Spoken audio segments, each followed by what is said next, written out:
नमस्कार, स्वागत है आप सभी का। मैं हूं हिमांशु और आप देख रहे हैं हलचल इंडिया। बेबाक खबर तेज असर। आइए नजर डालते हैं आज की खबरों पर। मुजफ्फरनगर समाजवादी पार्टी के महानगर अध्यक्ष अलीम सिद्दीकी ने सोशल मीडिया माध्यम से एक ज्ञापन देकर चीन के सीमा सत्र में बढ़ रही दादागिरी के खिलाफ आए दिन जो सेना के जवान शहीद हो रहे हैं उनके प्रति दुख व्यक्त करते हुए मांग की है कि रक्षा मंत्री राजनाथ सिंह तुरंत अपना इस्तीफा दें और उनकी जगह नए रक्षा मंत्री की नियुक्ति की जाए और सरकार को कदम उठाते हुए चीन पर सर्जिकल स्ट्राइक करनी चाहिए, जिससे कि भारत देश की तरफ कोई भी दुश्मन आंख उठाकर न देख सके। समाजवादी पार्टी के महानगर अध्यक्ष ने बताया कि महानगर अध्यक्ष कमेटी मुजफ्फरनगर चीन का पुरजोर विरोध करती है और भारत सरकार के साथ दुख की इस घड़ी में साथ खड़ी है। आज समाजवादी पार्टी महानगर मुजफ्फरनगर में चाइना के द्वारा जो पिछले 2 दिन से लगातार हमारे सैनिकों को कुछ सैनिक अगवा किए हुए हैं और 20 से ज़्यादा सैनिकों की हमारी शहादत हो गई है। सबसे पहले तो हम आपके चैनल के माध्यम से कहना चाहेंगे कि समाजवादी पार्टी सैनिकों के साथ है, भारतीय सेना के साथ है, लेकिन केंद्र सरकार की जो दुर्बल रवैया है सैन्य के लिए और अपनी विदेश नीति के लिए, उसकी हम कड़ी निंदा करते हैं। और भारत सरकार से हमारी सिर्फ और सिर्फ 2 जायज़ मांगे हैं। पहली मांग है कि रक्षा मंत्री श्री राजनाथ सिंह जी का इस्तीफा स्वीकार किया जाए, नैतिकता के आधार पर उन्हें इस्तीफा देना चाहिए। दूसरा, भारत को पूर्व की बात है, जैसे भारत पड़ोस के और देशों पर सर्जिकल स्ट्राइक कर रहा है, सर्जिकल स्ट्राइक करे, चीन को मुंह तोड़ जवाब दे। पूरे देश की जनता और समाजवादी पार्टी इस काम के लिए भारत सरकार के साथ कंधे से कंधा मिलाकर चलेगी।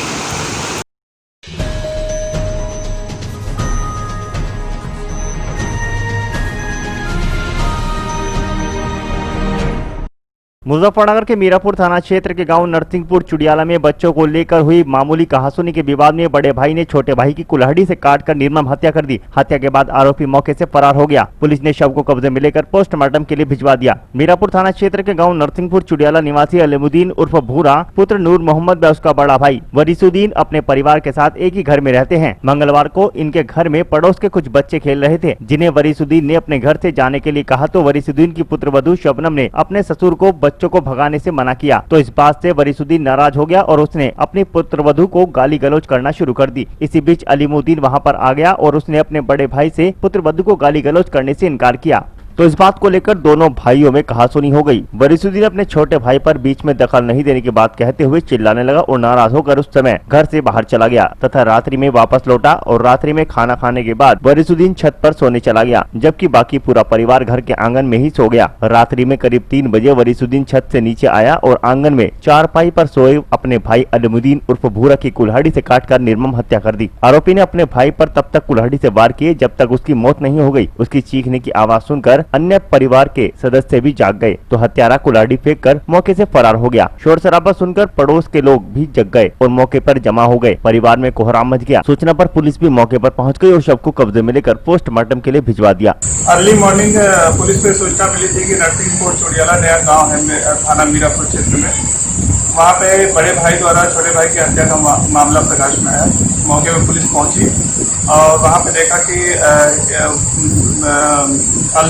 अलीमुद्दीन सन ऑफ नूर मोहम्मद की जो हत्या की गई थी बड़े भाई के द्वारा, और अभी तहरीर मिल चुकी है, उसमें मुकदमा पंजीकृत करके विवेचना की जा रही है।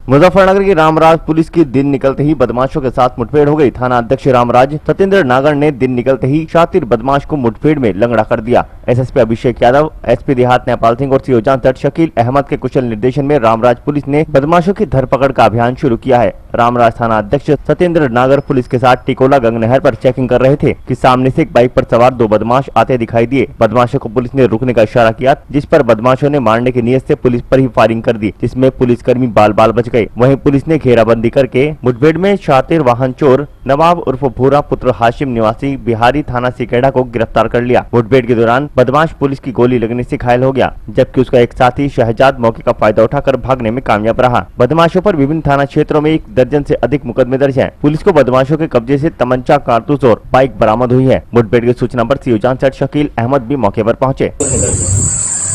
थाना रामराज के क्षेत्र में टिकोला नहर पर पुलिस अपनी चेकिंग कर रही थी। उस समय जो है 2 अज्ञात व्यक्ति मोटरसाइकिल पर बैठ के आ रहे थे। उनको पुलिस को देखते उससे फायरिंग कर जवाबी कार्रवाई पुलिस के द्वारा की गई, जिससे एक बदमाश घायल हुआ और ये इसकी जानकारी की गई तो इस पे जो है 8 से अधिक मुकदमे इस पे दर्ज थे। वाहन चोर था ये, और इसके मुकदमे जो है कई जिलों में है, मेरठ, मुजफ्फरनगर और बागपत में इसके मुकदमे दर्ज हैं, और एक व्यक्ति जो है फरार है, बाकी उसके खिलाफ जो है कार्रवाई की जाएगी। सर इस पे नाम भी है कुछ?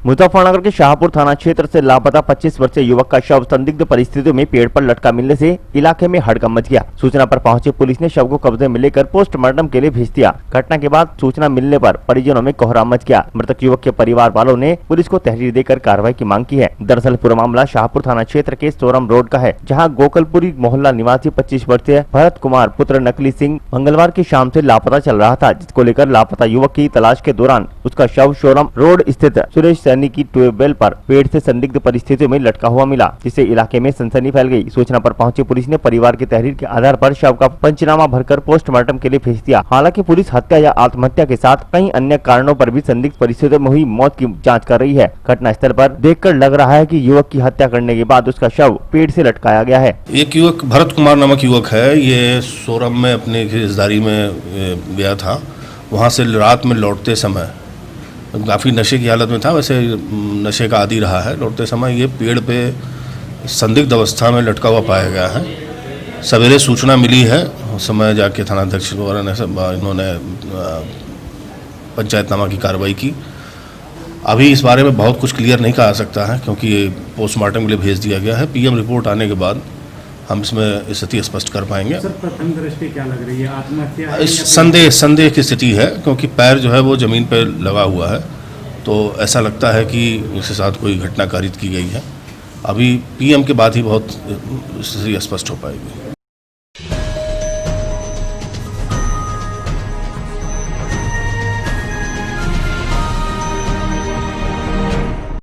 मुजफ्फरनगर जनपद के बुढ़ाना कोतवाली क्षेत्र के बड़ौदा गांव में पुलिस की लापरवाही के चलते एक हिस्ट्री शीटर बदमाश द्वारा पिटाई करने के बाद शाहरुख नाम के युवक की हत्या कर दी गई थी, जिसके बाद परिजनों ने पुलिस की लापरवाही को लेकर हंगामा किया था, जिसको लेकर एसएसपी अभिषेक यादव ने बायवाला चौकी in charge sub inspector Surendra Singh व कांस्टेबल उमेश कुमार को लापरवाही बरतने पर सस्पेंड कर दिया। आपको बताते चले कि मामला पिछले दिनों का है, जहाँ एक हिस्ट्री शीटर बदमाश इरफान उर्फ बिहारी को पुलिस ने मुठभेड़ में घायल कर गिरफ्तार किया था। गिरफ्त में आया बदमाश अपने परिवार के ही 23 वर्षीय शाहरुख पर पुलिस को मुखबिरी करने का आरोप लगा रहा था, जिसको लेकर बदमाश इरफान उर्फ बिहारी ने गांव के ही शाहरुख को 15 मार्च की शाम गांव के बीचों बीच रंजिश निकालने के लिए गोली मार दी थी, जिसमें शाहरुख घायल हो गया था। इसके बाद परिजनों की तहरीर पर मुकदमा दर्ज कराया गया था और आरोपी के पिता को पुलिस ने हिरासत में लिया था। लेकिन मृतक शाहरुख के परिजनों का आरोप था कि लापरवाही करते हुए पुलिस ने आरोपी बदमाश के पिता को 35,000 रूपए लेने के बाद छोड़ दिया। इस पूरे मामले पर पुलिस की लापरवाही उस समय देखने को मिली जब 16 जून दिन मंगलवार की सुबह गाँव के पास शाहरुख को शव गन्ने के तोल सेंटर में पड़ा हुआ मिला। इसको लेकर परिजनों ने हिस्ट्री शीटर बदमाश इरफान उर्फ बिहारी के खिलाफ हंगामा शुरू कर दिया और मौके पर पहुंची भारी पुलिस बल और ग्रामीणों के बीच काफी नोकझोंक हुई। पुलिस की लापरवाही को लेकर ग्रामीणों ने एसएसपी को मौके पर बुलाने की मांग की थी, जिसके बाद मौके पर पहुंचे एसपी देहात नेपाल सिंह ने ग्रामीणों को लापरवाह पुलिसकर्मियों के खिलाफ कार्रवाई करने का आश्वासन दिया था, जिसके बाद चौकी इंचार्ज और कांस्टेबल को जांच के बाद सस्पेंड कर दिया गया। लेकिन पुलिस की कार्यशैली पर उस समय सवाल खड़ा होता है कि अगर पुलिस 15 मार्च को ही इस पूरे प्रकरण पर कड़ा एक्शन ले लेती तो शायद आज एक बेकसूर को अपनी जान ना गंवानी पड़ती। कल जो है वो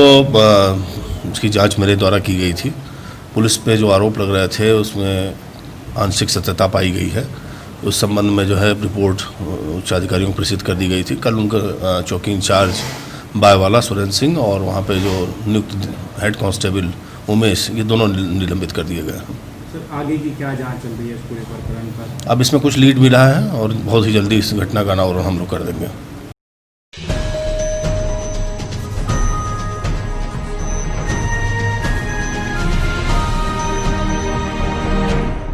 मुजफ्फरनगर की थाना सिविल लाइन पुलिस ने गैंग की 2 महिला रेणु और सानिया सहित 7 लोग दिनेश, चांद, इजराइल, मुकेश और इंतजार को गिरफ्तार किया है, जो हनी ट्रैप गैंग की तर्ज पर लोगों का अपहरण कर उनकी अश्लील वीडियो बनाकर उनसे फिरौती की मोटी रकम वसूलने का काम करते थे। पुलिस ने इस गैंग के पास से एक तमंचा, कारतूस और 2 चाकू, 7 मोबाइल, 5,000 की नकदी, एक ब्रेजा कार और एक इको कार भी बरामद की है। पुलिस ने इस गैंग के सभी सदस्यों से पूछताछ कर उन्हें जेल भेज दिया। इस मामले में सीओ सिटी हरीश कुमार भदौरिया ने बताया कि एक हरियाणा की महिला वहां से एक टैक्सी टैक्सी किराए पर करके दवाई लेने की बात कहकर यहाँ आई थी। शिवराज थाना क्षेत्र में एक मकान में ड्राइवर को बंधक बनाकर उसकी अश्लील वीडियो बनाकर 10 लाख रुपए की फिरौती की मांग की गई, जिसके बाद 3 लाख रुपए देने तय हुआ। पैसे लेने के लिए किसी तरह ड्राइवर उनके चंगुल से छूटकर पुलिस तक पहुंचा और आपबीती बताई, जिस पर पुलिस ने कार्रवाई करते हुए मौके से 2 महिला साथी इस गैंग के 7 सदस्यों को गिरफ्तार कर लिया, जो हनी ट्रैप गैंग में भोले भाले लोगों का अपहरण कर उनकी वीडियो बनाकर उन्हें ब्लैकमेल कर उनसे फिरौती की रकम वसूलने का काम करते थे। थाना सिविल लाइन पुलिस द्वारा एक हनी ट्रैप से मिलता जुलता एक मामला प्रकाश में आया है। पुलिस ने पूरे गैंग को गिरफ्तार किया है। इसमें 2 महिलाएं हरियाणा की, जिनकी एक साथी यहाँ पहले से सिविल लाइन क्षेत्र में मौजूद थी। एक टैक्सी ड्राइवर की बुकिंग करके हरियाणा से मुजफ्फरनगर दवाई लेने के बहाने अपनी माँ की बीमारी की वास्ता देके यहाँ पर लाई। उसमें से एक ड्राइवर को एक घर में ले जाके उसकी आपत्तिजनक वीडियो बनाई तथा उसको बंधक बना लिया। तो उसे ब्लैकमेल करने, मुकदमे में फंसाने के लिए पैसे की मांग की गई। उसने ऊपर अपने लोगों से बात करके कहा कि ये वार्ता 10 लाख से शुरू होके 3 लाख पे ख़त्म हुई कि 3 लाख रुपए हम आपको दे देंगे, हमें इस मामले में ना फंसाओ। वो पैसे लेने के बहाने किसी तरीके से इन बदमाशों के चुंगल से छूटकर बाहर आया, पुलिस से संपर्क किया। पुलिस ने तत्काल इसमें कार्रवाई करते हुए पूरे गैंग को बंधक बना लिया, गिरफ्तारी कर ली। इनकी गिरफ्तारी कर इनको जेल भेजा जा रहा है। सर, क्या इसी तरह के और भी मामले प्रकाश में है? पूछताछ में क्या गहराई मामला था? गहनता से पूछताछ की जा रही है। पहले भी इन्होंने जरूर कुछ ना कुछ किया होगा, लेकिन अभी इस बात का खुलासा नहीं हुआ। बातचीत जारी है इनसे और गहराई से पूछताछ की जाएगी। कितने सदस्य हैं? कितने सदस्य हैं इस गैंग में? ये मैंने विवरण आपको दिया है लिख में कागज में।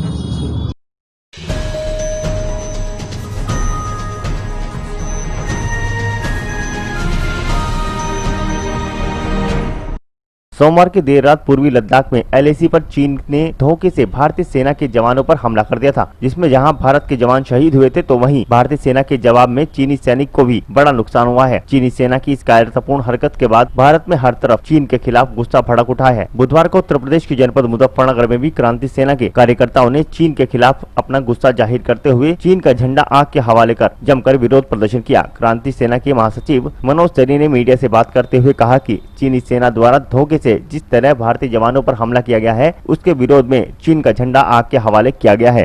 चीन के द्वारा भारतीय सैनिकों पर हमले के विरोध में आज क्रांति सेना ने चीन के झंडे को आग के हवाले किया है और चीन ने जिस तरह कायरतापूर्वक तरीके से भारतीय सैनिकों पर हमला किया है, इसकी हम कठोर निंदा करते हैं। और आज हमने शपथ ली है कि हम चीन के सामान को नहीं खरीदेंगे और हम माननीय मोदी से भी मांग करते हैं कि अब खोखली भाषा छोड़कर इन देश के दुश्मनों को कड़ा सबक सिखाया जाए। जो चीन के लोग इंडिया में रह रहे हैं उनके खिलाफ किस तरह का अभियान चलाएगा? अगर चीन का लोग हमें कहीं दिखाई नहीं दे रहा, वैसे अगर चीन ने अपनी कायरतापूर्ण हरकत नहीं छोड़ी तो चीन के लोगों को हिंदुस्तान में रहना मुश्किल हो जाएगा। ये क्रांति सेना की घोषणा है। चीनी सामान का किस तरह का कोई बहिष्कार है कि हम सभी लोगों को प्रचार कर रहे हैं और हमने भी सौगंध ली है कि चीन के द्वारा बना हुआ सामान हम लोग नहीं खरीदेंगे, क्योंकि अगर भारतीय जनता ने चीन के सामान को खरीदना बंद कर दिया गया तो चीन के पास इतना पैसा नहीं बचेगा कि अपने सैनिकों को वेतन भी दे सके। बिल्कुल। अगर सामान खरीदने की बात अगर करते हो, अगर जो बाहर से सामान आए तो फिर आजादी जनता तो खरीदेगी नहीं। हमने सरकार से मांग करी है कि इस तरह की नीतियां लाए वो कि चीन के सामान भारत में ना आ सके। ये भी हमने केंद्र सरकार से मांग करी है। इस हमले के बाद देशवासियों से किस तरह का संदेश देना चाहिए? इस वक्त देशवासियों से और देश के सभी राजनीतिक पार्टियों से मेरा आह्वान है, इस टाइम कोई भी राजनीति ना करे और सब अपने मनभेद को भूलकर चीन के खिलाफ क्या सभी दुश्मन देशों के खिलाफ आज हमें सबको एकजुट होना पड़ेगा और अपने देश की आवाज को बुलंद तरह से उठानी पड़ेगी।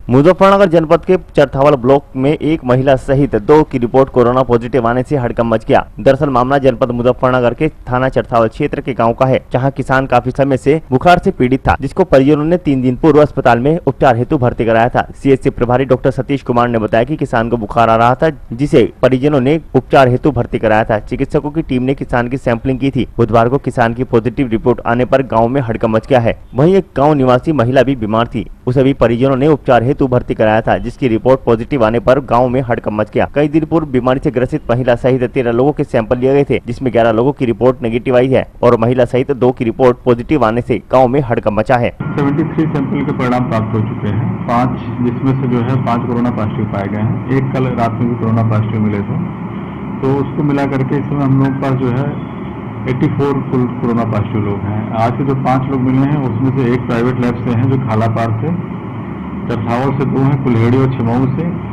और 2 पेशेंट रहे आइसोलेशन वार्ड के जो जिला अस्पताल में, एक अबूपुरा के, एक अम्बा विहार के, और एक जो है कल जो मिले थे वो मखियाली के चिकित्सक थे। तो सबको मिला करके संख्या 84 हो रही है इसमें कोरोना पॉजिटिव हमारे। सर कोई हॉटस्पॉट है?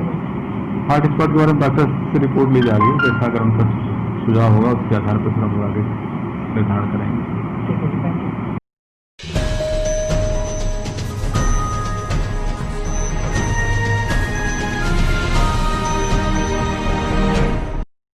आज के बुलेटिन में इतना ही। कल फिर होंगे हाजिर कुछ नई और ताजा खबरों के साथ। देखते रहिए हलचल इंडिया, बेबाक खबर तेज असर।